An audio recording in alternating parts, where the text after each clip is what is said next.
હિન્દુ ધર્મશાસ્ત્રોમાં ભગવાન શિવને ભોળાનાથ કહેવામાં આવ્યા છે, કારણ કે તેઓ માત્ર એક લોટો જળ અને બીલીપત્રથી પણ પ્રસન્ન થઈ જાય છે.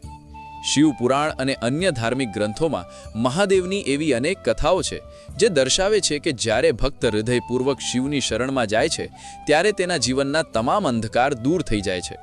ગરીબી કે દરિદ્રતા માત્ર નાણાકીય હોતી નથી, તે માનસિક પણ હોય છે, અને શિવ ભક્તિ આ બંને પ્રકારની ગરીબીને જડમૂળથી ઉખેડી નાખે છે.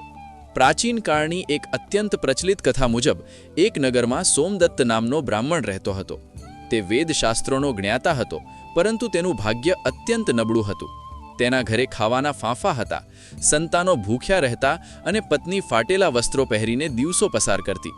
આટલી વિષમ પરિસ્થિતિ હોવા છતાં સોમદત્તની આસ્થા ડગી નહોતી. તે દરરોજ વહેલી સવારે બ્રહ્મ મુહૂર્તમાં ઉઠીને નદીએ સ્નાન કરવા જતો અને માર્ગમાં આવતા એક જીર્ણ શીર્ણ શિવલિંગ પર જળ ચઢાવતો. તે કોઈ મોંઘી પૂજા સામગ્રી લાવી શકતો નહીં, તેથી તે જંગલમાંથી જંગલી ફૂલો અને બીલીપત્રો લાવીને અર્પણ કરતો. તેની પૂજામાં સાધનોનો અભાવ હતો, પણ ભાવનો મહાસાગર હતો. એક દિવસ સોમદત્તની પત્નીએ દુઃખી થઈને પૂછ્યું, સ્વામી, તમે આટલા વર્ષોથી મહાદેવની પૂજા કરો છો, તો પણ આપણા ઘરમાં ગરીબી કેમ છે? શું મહાદેવ આપણી સાદ સાંભળતા નથી? ત્યારે સોમદત્તે બહુ સુંદર ઉત્તર આપ્યો, દેવી, પૂજા ફળ મેળવવા માટે નહીં, પણ કૃતજ્ઞતા વ્યક્ત કરવા માટે હોય છે. ભોળાનાથ જાણે છે કે ક્યારે શું આપવું. કદાચ આપણા પ્રારબ્ધના કર્મો જેવા હશે કે આપણે આ ભોગવવું પડે છે, પણ મહાદેવની ભક્તિ આપણને આ દુઃખ સહન કરવાની શક્તિ આપે છે. એ જ એમની મોટી કૃપા છે. આ વાર્તાલાપ કૈલાસ પર્વત પર બેઠેલા માતા પાર્વતી સાંભળી રહ્યા હતા. માતા જગદંબાને દયા આવી. તેમણે શિવજીને વિનંતી કરી, હે પ્રાણનાથ, આ બ્રાહ્મણ દંપતી કેટલું સંતોષી અને ભક્ત છે. શું તમે એમની દરિદ્રતા દૂર ન કરી શકો? એમના પૂર્વજન્મના પાપો ભલે ગમે તે હોય, પણ તમારી ભક્તિ તો એ બધા પાપોને બાળી નાખવા સમર્થ છે. ભગવાન શિવે સ્મિત સાથે કહ્યું, પાર્વતી, હું તો આપવા તૈયાર જ છું, પણ જીવ જ્યારે તેના ભાગ્યને દોષ દેવાનું છોડીને સંપૂર્ણ સમર્પણ કરે છે, ત્યારે જ તેને તે પચાવવાની શક્તિ મળે છે. ચાલો આજે તેની પરીક્ષા અને ઉદ્ધાર બંને કરીએ. ભગવાન શિવે બ્રાહ્મણના રસ્તામાં સોનાના સિક્કાઓથી ભરેલી એક પોટલી મૂકી દીધી. સોમદત્ત પૂજા કરીને પાછો ફરી રહ્યો હતો. બરાબર તે જ સમયે તેના મનમાં વિચાર આવ્યો કે આ દુનિયામાં જે લોકો અંધ છે તેઓ કેવી રીતે ચાલતા હશે, તેમને કેટલું કષ્ટ પડતું હશે. આ વિચારમાં ને વિચારમાં તેણે પોતાની આંખો બંધ કરી દીધી અને લાકડીના ટેકે ચાલવા લાગ્યો. પરિણામે તે પેલા સોનાના સિક્કાની પોટલી પરથી પસાર થઈ ગયો, પણ તેને તે દેખાઈ જ નહીં. માતા પાર્વતી આ જોઈ આશ્ચર્યચકિત થઈ ગયા. શિવજીએ સમજાવ્યું કે જ્યાં સુધી મનુષ્યનું ધ્યાન જ્ઞાન પર નથી હોતું, ત્યાં સુધી સામે આવેલી લક્ષ્મી પણ તેને દેખાતી નથી. પરંતુ મહાદેવ તો કરુણાસાગર છે. તેમણે બ્રાહ્મણને સ્વપ્નમાં દર્શન દીધા અને કહ્યું, પુત્ર, તારા ભક્તિભાવથી હું પ્રસન્ન છું. તારી 7 પેઢી સુધી કોઈ કમી નહીં રહે, પણ તારે શિવ પંચાક્ષર મંત્ર અને દરિદ્રતા દહન સ્તોત્રનું પઠન કરવાનું શરૂ કરવું પડશે. સોમદત્તે બીજા જ દિવસથી આ નિયમ શરૂ કર્યો. તેની ભક્તિ એટલી પ્રગાઢ બની કે તેની આસપાસની નકારાત્મક ઉર્જા દૂર થવા લાગી. ધીરે ધીરે તેને રાજાના દરબારમાં માન મળ્યું. તેની બુદ્ધિ અને જ્ઞાનની કીર્તિ ફેલાઈ અને તેને એટલું ધન મળ્યું કે તેણે આખું નગર જમાડ્યું. આ કથાનો સાર એ છે કે ગરીબી દૂર કરવા માટે માત્ર શારીરિક શ્રમ જ નહીં, પણ આત્મિક શુદ્ધિ અને ઈશ્વર પરનો અતૂટ વિશ્વાસ પણ જરૂરી છે. ગરીબી દૂર કરવા માટેના જ્યોતિષીય અને આધ્યાત્મિક ઉપાયોમાં પણ શિવભક્તિને સર્વોપરી માનવામાં આવી છે. કહેવાય છે કે જે ઘરના ઉંમરે દરરોજ સવારે શિવના નામનું સ્મરણ થાય છે, ત્યાં રાહુ, કેતુ કે શનિ જેવા ગ્રહોની અશુભ અસર પડતી નથી. 7 પેઢીની ગરીબી દૂર કરવાનો અર્થ એ છે કે તમારા વંશમાં સંસ્કાર અને સમૃદ્ધિનું એવું બીજ રોપાય જે ક્યારેય નાશ ન પામે.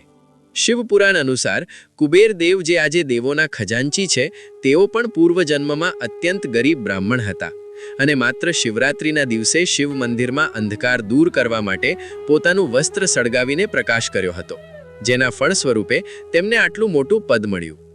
જો તમે પણ આર્થિક સંકટમાં હોવ તો સોમવારના દિવસે શિવલિંગ પર કાચું દૂધ અને કાળા તળ ચઢાવવા જોઈએ.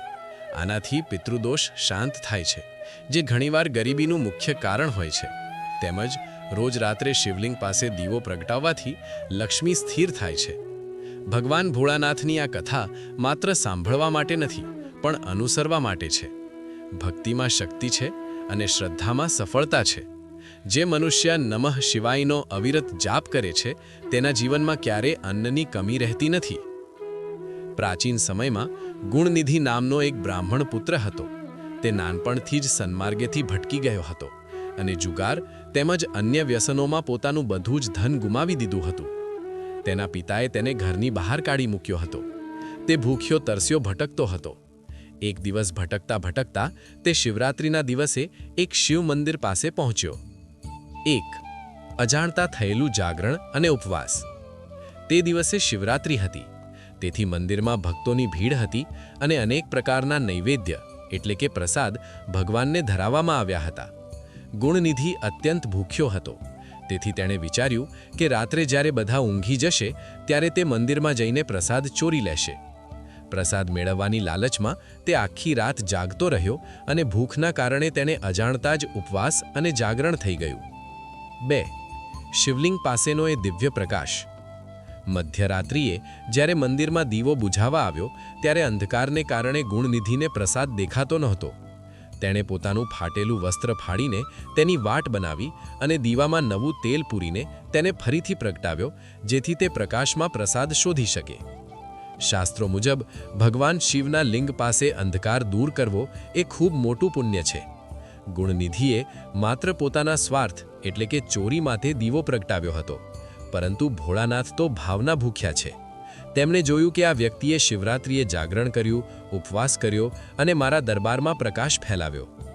7 પેઢીનું દારિદ્ર્ય દૂર થયું. કાળક્રમે ગુણનિધિનું મૃત્યુ થયું. જ્યારે યમદૂતો તેને લેવા આવ્યા ત્યારે શિવગણોએ તેમને રોક્યા અને કહ્યું કે આણે મહાશિવરાત્રિનું વ્રત કર્યું છે. આ ભક્તિના ફળ સ્વરૂપે ગુણનિધિનો આગામી જન્મ કલિંગ દેશના રાજા તરીકે થયો અને આગળ જતા તે પોતાની કઠોર તપસ્યાથી કુબેર બન્યો, જે આજે દેવોના ખજાનચી અને સંપત્તિના દેવ ગણાય છે. આ બંને કથાઓનો સમન્વય એ સમજાવે છે કે ભગવાન શિવ પાસે ધન દોલતની કોઈ કમી નથી. તેઓ તો સ્વયં કુબેરના સ્વામી છે.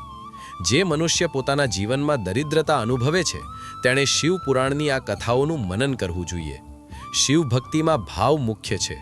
જેમ સોમદત્તે ગરીબીમાં પણ ધૈર્ય રાખ્યું અને ગુણનિધિએ અજાણતા પણ પુણ્ય કર્યું, તેમ આધુનિક યુગમાં પણ જો કોઈ વ્યક્તિ પૂરી શ્રદ્ધાથી સોમવારે શિવલિંગ પર જળાભિષેક કરે છે અથવા ઓમ નમઃ શિવાય મંત્રની માત્ર એક માળા કરે છે તો તેના પૂર્વજન્મોના પાપ બળીને ભસ્મ થઈ જાય છે. ગરીબી માત્ર પૈસાની નથી હોતી, પણ ભાગ્યની હોય છે. જ્યારે ભોળાનાથની કૃપા થાય છે ત્યારે ભાગ્યની રેખાઓ બદલાઈ જાય છે. 7 પેઢી સુધી ગરીબી ન આવવાનું કારણ એ છે કે શિવ ભક્તિથી કુળમાં શુદ્ધિ આવે છે અને આવનારી પેઢીઓ સંસ્કારી અને સમૃદ્ધ બને છે. શાસ્ત્રોમાં એવું પણ કહેવાયું છે કે શિવલિંગ પર ચોખા એટલે કે અક્ષત ચઢાવવાથી લક્ષ્મીની પ્રાપ્તિ થાય છે, પણ શરત એ છે કે તે ચોખા આખા હોવા જોઈએ, તૂટેલા નહીં, જેનો અર્થ છે કે આપણી ભક્તિ પણ અખંડ હોવી જોઈએ.